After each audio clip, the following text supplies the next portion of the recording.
So this is my one PN38. It's like a first generation Russian night vision scope. And I've had this thing for a couple of years now, maybe 5 or 6 years.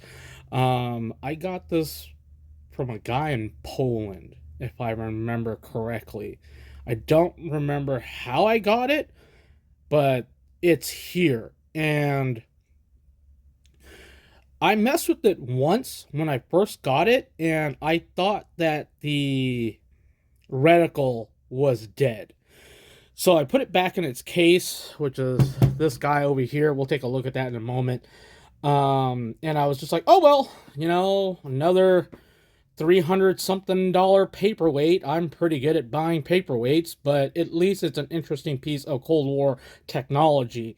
The hardest thing about these things is that there's not a whole lot of information outside of the former Eastern Bloc. Um, and I'm kind of interested in these Cold War era technologies, so I like to hoard them. It's beyond collecting, it's just sort of hoarding. I've downsized quite a bit, but anyways, I kept this one because it's pretty interesting. This one's already been converted, which is a pretty simple conversion to use two AA batteries. I'll show you the battery compartment here in a moment. But the only reference that I had towards these kind of 50s, 60s Cold War era night vision scope was a Starlight scope, which is right here. We'll look at that here in a moment. This one's Israeli contract, bumping into my Soviet hardware. These caps, man, they're knuckle busters, especially when the top piece is on, but like I said, I'll probably touch on that if I remember. Anyways, on the Starlight scope, it's got a day filter because these things are, from my knowledge, essentially a television tube. And their first generation, they're passive night vision. So they don't they don't produce an image, they just take what the kind of light is already there and they amplify it and they put it out, so essentially like a TV. But it's pretty cool overall. It's an interesting piece of hardware. And that's how you turn it on. But anyways, eye aperture. But like I said, I bought this a couple of years ago. Oh man, pushing 5 years now. And when I first got it, it powered on. I was pretty excited about that because it's just sort of Cold War Soviet mystery technology. I'm sure it's not. I'm sure there's somebody out there who knows quite a bit about these, more so than I do. I'm just a collector.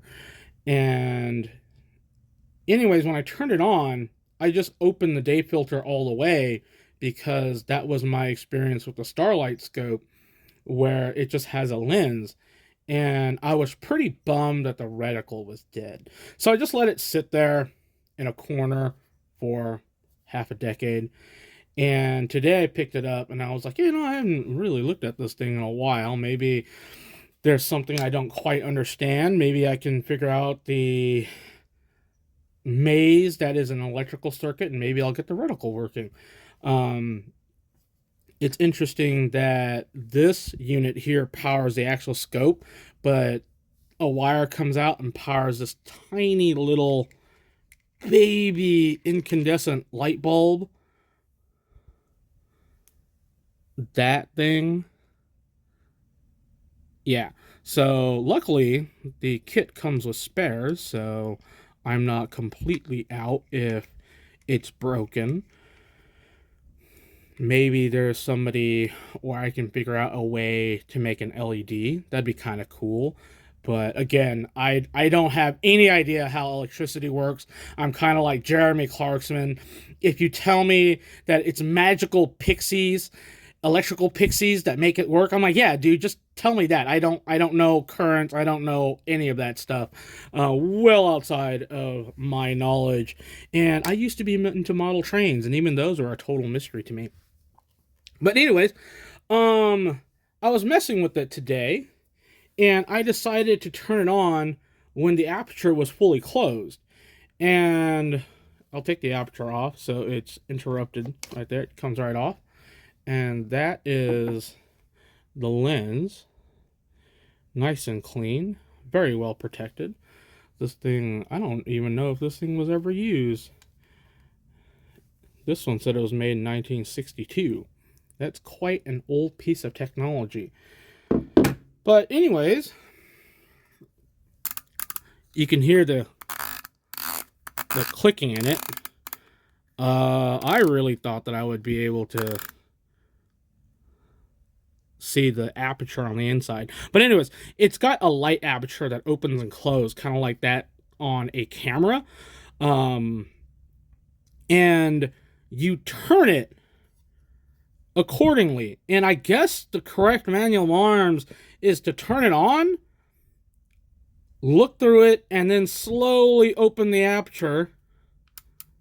Well, that's closed. So, and just slowly turn the aperture until you get a decent enough picture quality along with the reticle. And we'll look at the manual to get an idea of what the reticle looked like, because there's no way that I'm going to be able to film inside of this thing with my smartphone. But yeah, so this morning, I just decided, hey, I haven't played with it, so I might as well take it out. And I put the batteries inside of it, and I turned it on. And lo and behold, the reticle came on.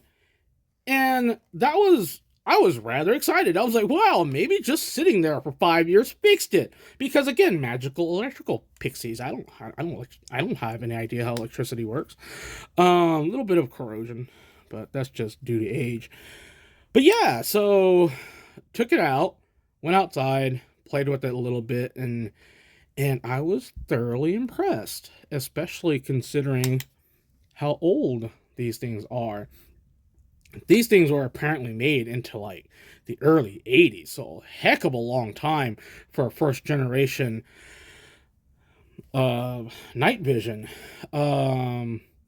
Very famously, you see a lot of the Soviet armored guys and Spetsnaz and paratroopers and all kinds of manner of Russian infantry using these in the Afghan war. And like I said, I picked it up. I think it was like $350 a number of years ago from a gentleman in Poland. I want to say it was like off of eBay or some place like that, when they could ship these things into the country. And at the time, I thought it was quite a bit of money. But I was like, I might as well get a hold of this stuff while I can, especially here in the States, because they're just not readily available. And now you find them, and this is an actual Russian one. The Polish army went and developed their own version of this. It's a little bit odder looking. I wish I had a picture, but anyways, I might find one. I probably won't. I can't be bothered. But now you find them, and I think you'd be lucky to pick one up for about $900 to $1,000. I've seen them go for way more than that. I don't know if anybody pays that much, but I have this one, so I'm really happy to at least have that. And what's kind of neat is on the bottom of it, that is how you get your range. And I'm going to assume that if my camera will focus, this is for windage. Because like I said, the aperture, well, this is the aperture, I'm sorry. The reticle is in this unit. And you have to get windage and stuff like that because it's a fixed mount. Obviously, it goes your standard AK side rail,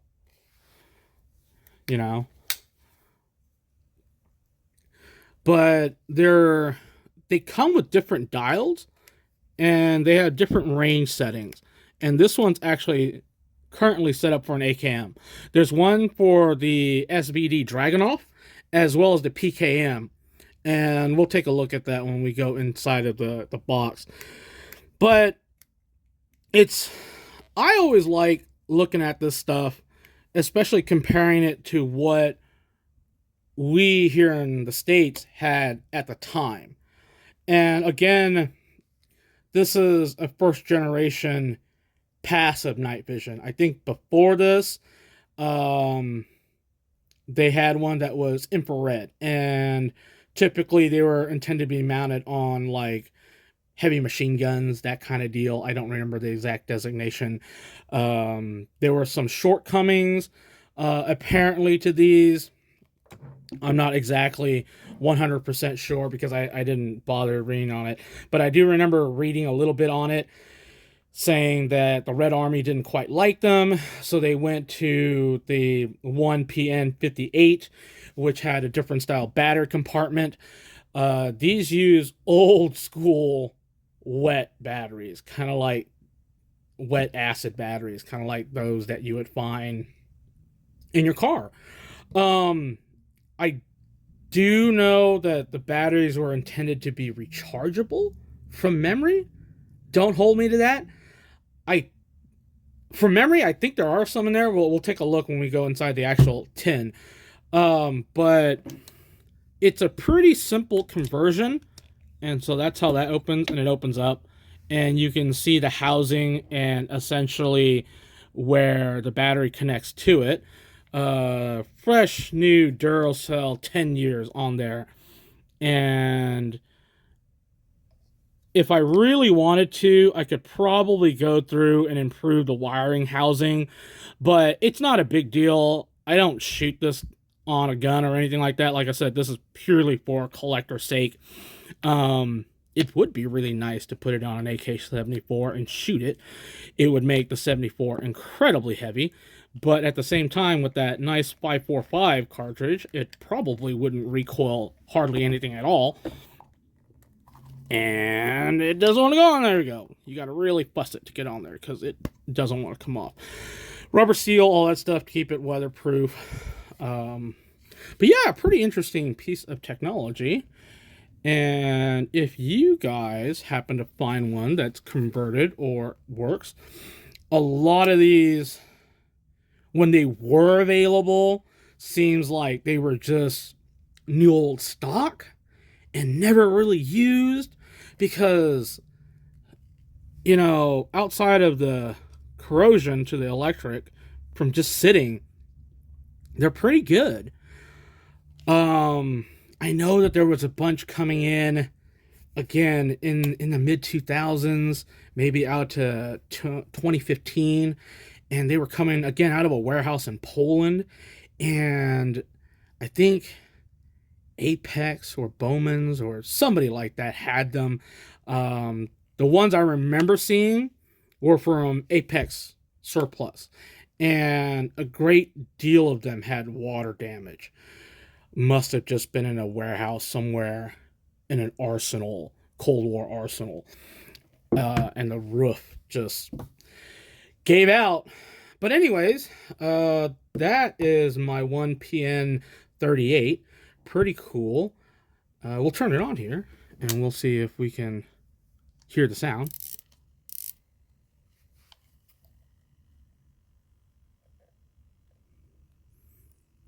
I don't know if it's picking up. The audio bar says it sure is, but a neat humming sound.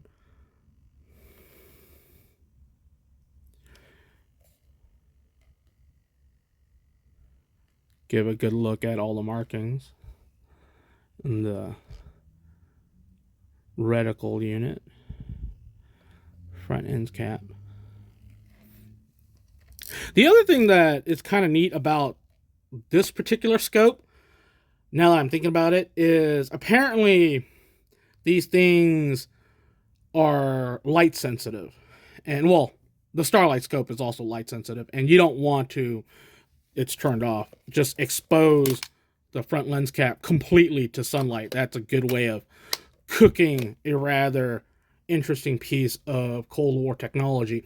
But apparently, when you fire this thing on a rifle, SVD, you know, PKM, AKM, AK-74, whatever, the unit will actually detect a flash and shut off for a second and turn back on.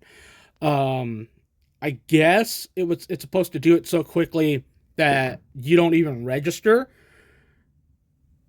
that the unit had turned off. But I don't know. Again, I've never actually mounted this to a rifle and fired it. So that's just from reading a couple articles a couple years ago. And like I said, I just turned it on and I figured I'd go and film it for you guys. Because again, they're rather scarce. I don't know if anybody's gone through and filmed any of this stuff and put it out there on YouTube or the internet or whatever. I found a pretty interesting dude who had a blog that he was writing about. I think he's in the UK or something like that. But again, he had written that article maybe in 2017. And again, because this is Soviet era technology, and we here in the West, we just know so little about it. But overall, it's pretty interesting. We'll take a look at inside of there, and we'll compare and contrast it to my Israeli contract Starlight scope. But take a look at the inside of the box. Put this guy here. And so there it is. Something in Russian 1962 probably goes along with, well, it's actually the same marking. Yeah, so that makes sense. The boxes are not serialized, but very nice, neat, and clean. I'm going to move this out of the way so I don't drop it or anything like that. But yeah, nice and neat and clean. I think a lot better stored than what we got at a Starlight scope. But what's the old saying? Different strokes, different folks, whatever. I just noticed this is a chain, but I didn't even bother thinking about this. But they put a canvas on it so it doesn't do any rubbing. Parts listing right there. And then it comes with some manuals and I think this is a manual.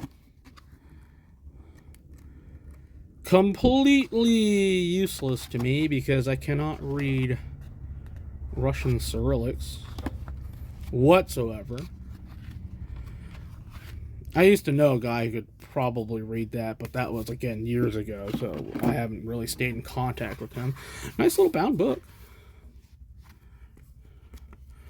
Again, probably manual arms, how to use the thing, but again, I can't read it. I guess I could Google Translate it, but again, just as a collector's piece, not terribly interested in doing that, but just a drawing.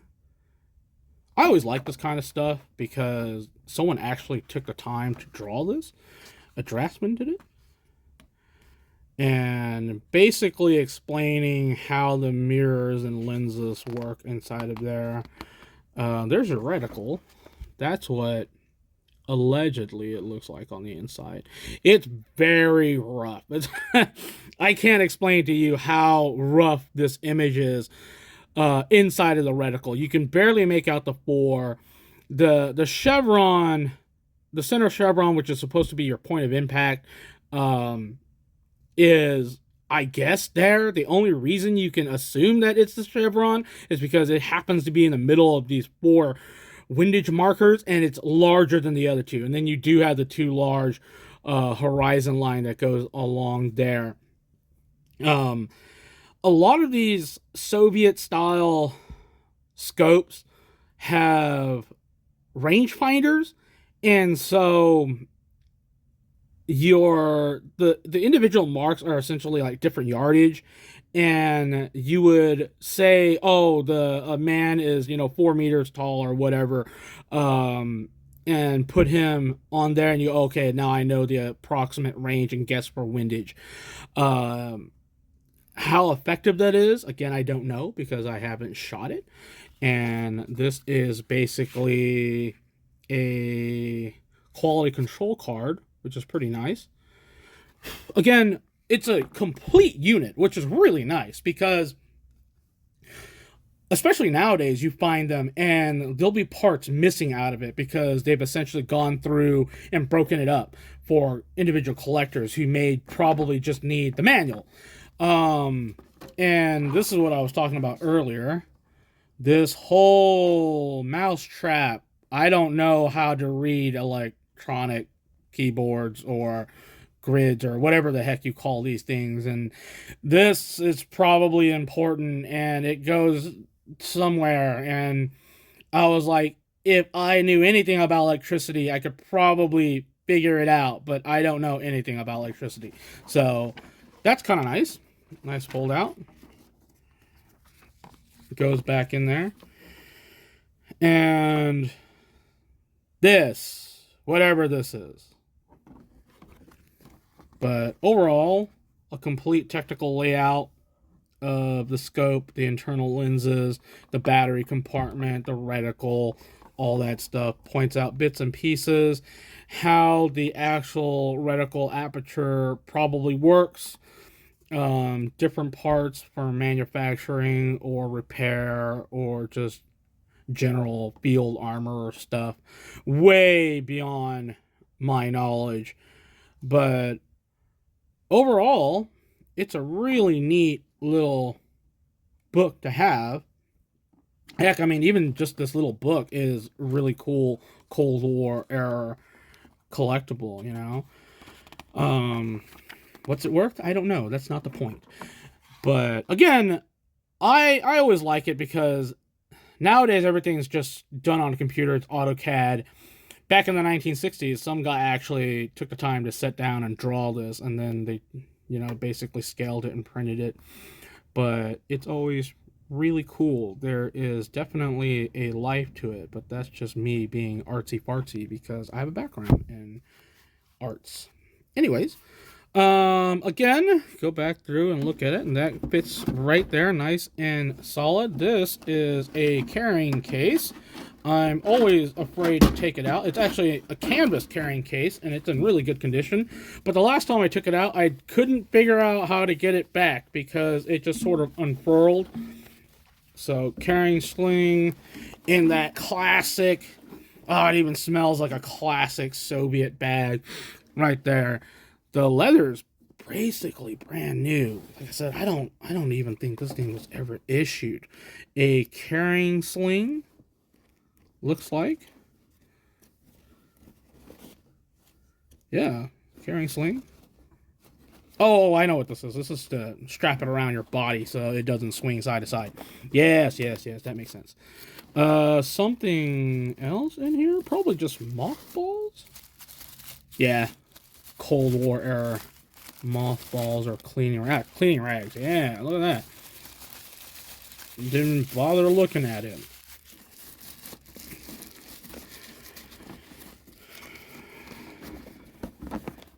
I thought it was slightly padded, but it's not. But yeah, these are pretty common. Well, I shouldn't say pretty common. They were common at one point. You could find them on surplus websites. They were just like, oh yeah, generic Cold War era scope bag, which doesn't do you any good if you don't have the scope. But at the same time, there are guys out there who just collect the kit, So yeah. Put this guy back in its box. You can see a little bit more down on the inside. This is actually a space to hold your manuals. And then get her back in there like that. It's held pretty securely. Little clamps that go in there. The scope literally just fits right in there, and I'll stick it in there to show you. But anyways, it goes in here just like that. And then that clamps on. These clamps are way more forgiving than what we got at the Starlight scope, and they've got little pins right there. You could probably just secure it with twine or something like that just to show that it's not being messed with the guys, because if I was a supply sergeant and I was given this stuff and some kid was going around messing with it before I got it, I would be furious. But anyways, so they just open up like that. Opens up, comes right out. Again, I'll set it aside, but that's essentially that.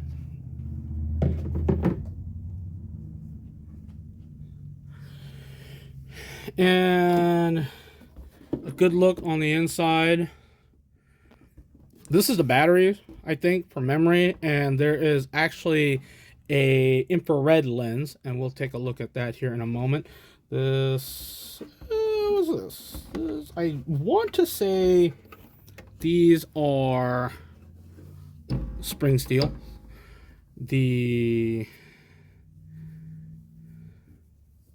Look at that, nice Soviet communist fabric for us. You could probably use this as a lens cloth. That might be what it's for. Oh, this is the extra light bulbs. They go in there. Again, just like before, they unscrew to come out. Little baby incandescent light bulbs. Oh, excuse me. My stomach growled. But I already ate breakfast. Well, what about second breakfast? Anyways.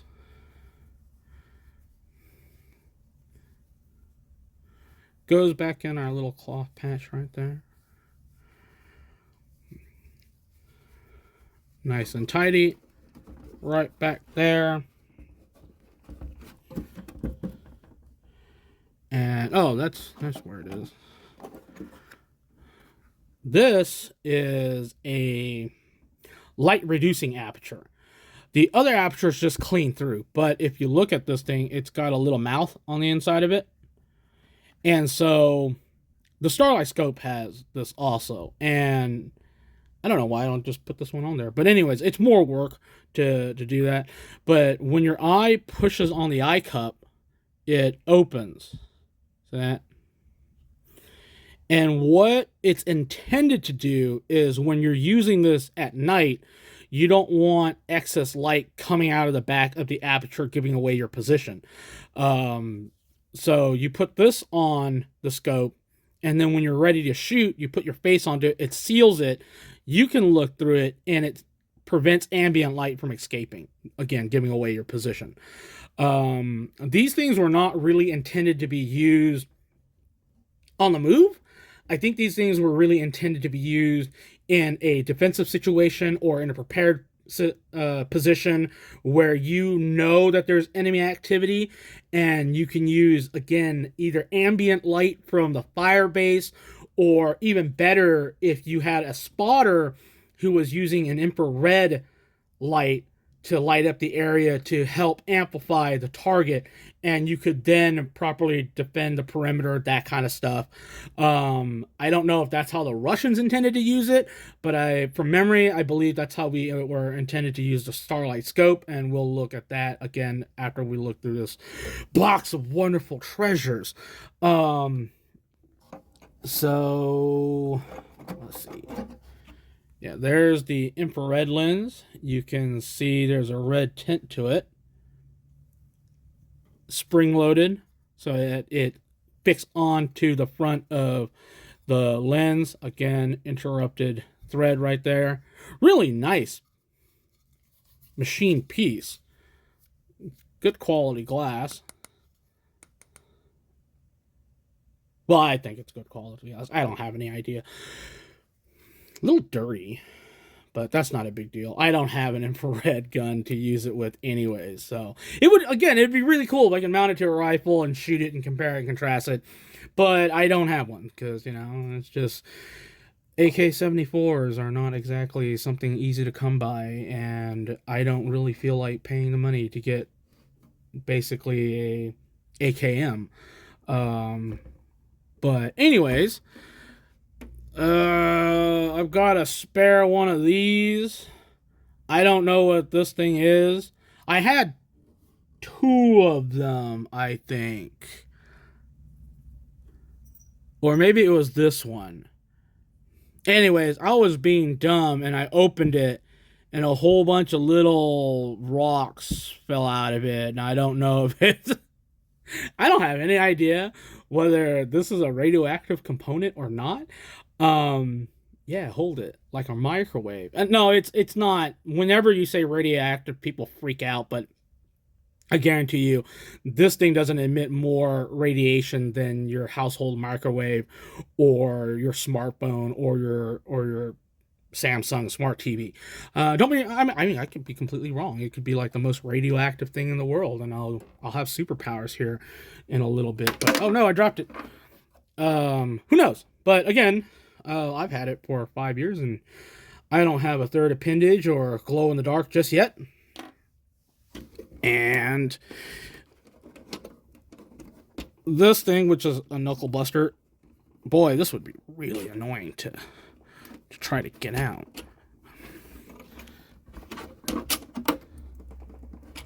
Come on! Ah, there we go.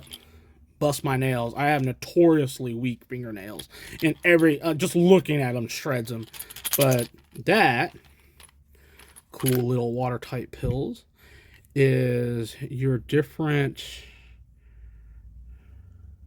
range settings for different rifles, because obviously 5.45 is going to have a different ballistic trajectory than 7.62 by 39, and 7.62 by 39 is obviously going to be different from 7.62 by 54. I believe this one's PKM, and I don't know what that one is. But yeah, overall,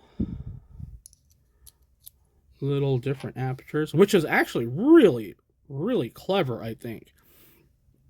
Because instead of having to go through and re-zero it for every rifle, you can get a approximation, I guess would be the best word, of range. And then all you have to do is figure out windage, which is not nearly as annoying as our Starlight scope. But again, to each their own, as an old timer would say. Put that guy back there. It's easy to get in. It's terrible to get out. I mean, I would tear up my knuckles just trying to do that. Put some of this stuff back. Wow, it's the world's longest video about something completely arbitrary that no one cares about except Jim. Because, of course, I don't know, somebody out there might care. I mean, oh man, I have one of these. Now I know. Look, I'm going to even attempt to wire it up. Oh, sorry, bumped the stand.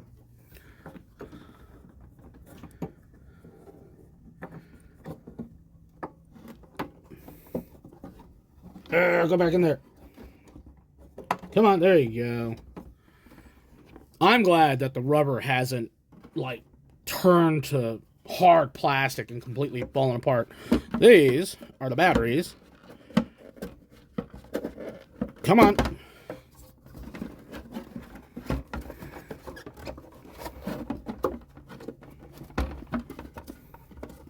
Come on. What a pain. There we go. Nice and hefty. Look at that. I haven't looked inside. I mean, I looked at them and I cleaned them off a bit because I didn't want battery corrosion everywhere. But we're going to take a look at this for the first time in like 5 years. Oh, look, they're ceramic too. That's right. Oh, my God. That's what you want to see. A bunch of crusty old communist Soviet wet cell batteries. Isn't that crazy? This hefty ceramic thing is a little bit more or less than 2 modern, gotta wash my hands after this, AA batteries. Oh, the smell. Oh my God, no. This is...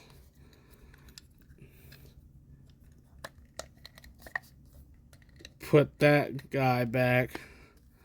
I should probably clean them off. I'll probably do that later, just to, again, I mean, there's already bad enough corrosion. I don't want it anymore. I guess realistically, I could vacuum seal them and then put them back. That way, this nice 1960s vintage all weather hard, I think it's aluminum, I don't know, whatever, doesn't get ruined. That might be a good idea. That's a future gym problem, not a current gym problem. But anyways, so that's that. Again, a really nice package. Like, in comparison to our freaking Starlight scope, this is a beautifully thought through metal tin to hold effectively the same thing. It's always kind of neat to look and see what other people are doing. A little bit of a ding in a corner, but again, not terribly. A rubber gasket, keep the weather out. Close it up like that. Sorry about the stand. Carry handle. Good to go, man. You pick that up, ready to go. This thing, again, I got from, I think, Poland. But I do remember being rather upset with the mail system because this thing got held up in a sorting facility and it was there for like 2 weeks. And I really thought they had lost it. And I was livid. My buddy was telling me how he had ordered a trawling motor for his boat and it went through the same sorting facility and they flat out lost it. And they called him and they were like, we lost it. And he was livid. He was like, how do you lose a package that big? It's a trawling motor. It's like if you lost one of your employees in your building. But anyways, that's not here nor there. But we'll take a look at our comparable piece of technology, I guess. Probably a lot more famous, especially here in the States. So, look at that guy. Isn't that cool? This is the scope that I think is on the Team Fortress 2 snipers platform. But I'm a dinosaur, so I don't have any idea what you youngin' kids play anyways nowadays. But I don't remember when I ordered this one. That was a while ago. I just remember going, I need a piece of Vietnam era technology, and at the time I believe the Israelis were surplusing these. And that's an Israeli contract, essentially. I mean, look at the Hebrew on it. Kind of nice, the original number right there. This is a spot for the batteries. And again, in comparison to what the Russians prevented, that would not have come with it. The Americans one would have looked like this. This is for an Israeli FAL, which I do have. But anyways, yeah, and it's just a clamshell. Sorry, get in frame here. And that's it. This is not even a matching scope. Nah, it doesn't matter. But, oh no, it is. I see serial number right there. Serial number right there. Dang. That's funny. I've had this for a while, and I've never been bothered to check it. But, pretty cool. Other than these snaps busting your knuckles every time you go in there and look at it. But that look at this bad boy. It's external adjustment, kind of like an old school Unerdal scope or Lyman, where you got to keep the weather out of it because we can't figure out how to make this television, and that's essentially what this is. It's a first generation. It's passive. All it does is it amplifies the ambient light. Why it is called a Starlight scope. Goes onto a mounting rail. They came with, originally these things were issued with a mounting bracket like this one, either for an M16, which I believe this is. It's all just solid cast aluminum, or a side bracket for an M14, like an M1A kind of deal. What I do know is that these were used to pretty good effect in all the Israeli conflicts, and they were used to pretty good effect in Vietnam.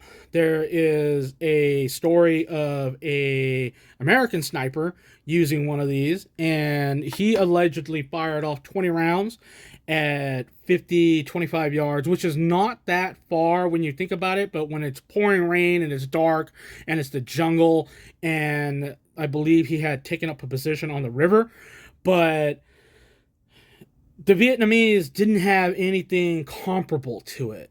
It was just this technological edge that we had over the enemy. But yeah, anyways, again, this is the thing that caused me to think that my Russian night vision scope was broken, because it's really different. I don't want to say rudimentary, because both scopes are pretty rudimentary, but this is not nearly as complex as the Russian ones. You can just take a look at it, in comparison. I'll go grab it here. They're both comically ginormous in comparison to whatever we can get a hold of today. But hey, you know what? Without these guys crawling and attempting to stand up and walk, our modern super advanced thermal night vision objects, thingamajiggers, wouldn't be able to run, right? So yeah, that's cool. But I have shot this one. Again, I have a DSA FAL I put this on, and it's always a laugh. To put it lightly, because this is not a light scope in no ways, and the FAL is already a pretty heavy rifle. I think from memory it clocks in at like 9 pounds loaded. You put this bad boy on it, and you push this up to like 15 pounds. It is not something that you're going to be carrying around again. But again, Doctrine, you like the fishing string? That's essentially what they're using to keep the diodes and the battery compartments up here. This one uses a battery housing that holds 4 AA batteries, which is pretty cool, because again, the wet cell batteries for these things are pretty much non-existent, and you wouldn't want to use them anyway. They wouldn't hold a charge. But yeah, anyways, what was I saying? Doctrine, right? Doctrine. Again, prepared position, ambient light, either from a fire base or even better from an infrared light, where you know that the enemy has constantly probing your lines, and you can shoot at them without them shooting back at you. Well, they'll, without giving away too much of your position. But I think even with the 308 out of an FAL or an M14, M21 sniper rifle, these things really were not intended to be used beyond 150 yards. I want to say I have this thing sighted in, just for shits and giggles, at 75 yards. And you can pretty much hit a silhouette of a man in the chest at 75 yards. And when you're using something as potent as 308, does it really matter? And again, just to neutralize enemy patrols, enemy sappers, guys who probably don't have any business moping around on your perimeter, just beyond the barbed wire. But different latching mechanism. There's twin latches in this case. You can see them kind of latch on. And again, gross windage. And this only comes with one eyepiece. You look at the eyepiece right there. And turn it on. We hear it. Oh, if you can hear that, you are in a lot of trouble. But I don't know. Can I see in there? Can you see in there? Nah, too much backlighting. But yeah, anyways, the eyepiece, same deal. push it. See the little doors open? Woo!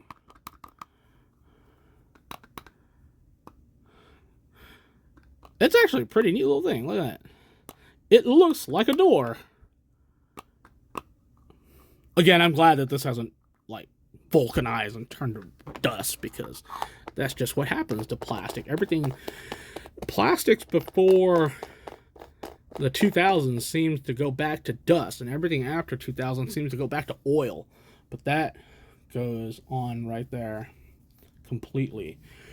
What is interesting about both of these scopes is that, well, I don't know about the other one, but definitely this one, is that once you mount it to a rifle, it sits so incredibly high that you actually have to press your left eye against the reticle as opposed to your right eye, because you just cannot get a good cheek well on your stock. And that is always kind of odd.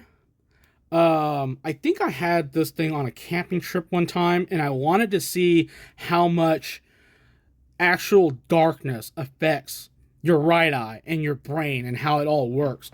And you know what's really interesting is that once it's on and you've got your left eye pressed up there and everything else is dark, your brain automatically switches over to this, because that's the picture that it's picking up. And your right eye could be completely open. Like, you don't have to strain yourself shutting your right eye. At least what I found. And a couple of my buddies shot it, and they're like, yeah, I kind of get what's going on. This is a focus. And again, you fine-tune this thing. I think I like it here at 1, but it doesn't matter. I'll leave it on 1 because that's where it was. But again, there's a really interesting old 1960s Army training video on these things. And again, you're not supposed to... This is the thing that tripped me up, because all it is a light filter. There's no aperture. There's no adjustment. You look at it, and it's actually a reflector telescope. I had a 6-inch reflector telescope when I was a space kid, but it took up too much space, so I had to get rid of it. But the kid that bought it was really, really psyched. He was even a bigger space kid than me. He's probably an astronaut now, and not just filming weird 1960s passive first-generation night vision scope, because that's my obsession. Oh no, I don't remember how this goes in there. Like that, there you go. And yeah, so that's what we had in comparison to what the Russians had. They're really interesting pieces of military hardware, and I had a chance to buy. See how this one says it's small. Well, I had a chance to buy the ones that are supposed to be mounted on like the 1919 and M250 caliber. And if I remember correctly, during the 6-Day War, the Israelis used this and the Big Brother, which is literally just this, but with like literally 3-4 feet of giant aperture sticking out of the end. So just the standard reflector, but huge, on their Sherman tanks and their super Shermans. Sorry.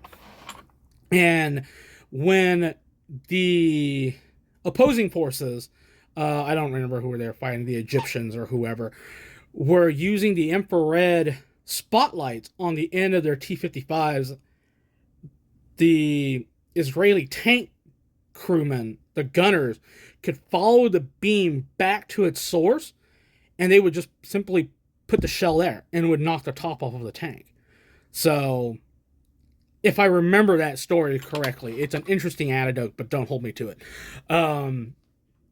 And so I usually like to tell people that when I have this thing out, and it always gets oohs and ahs. But yeah, so those are my thoughts. on two really cool pieces of old school, sorry, night vision kit. They're almost the same size.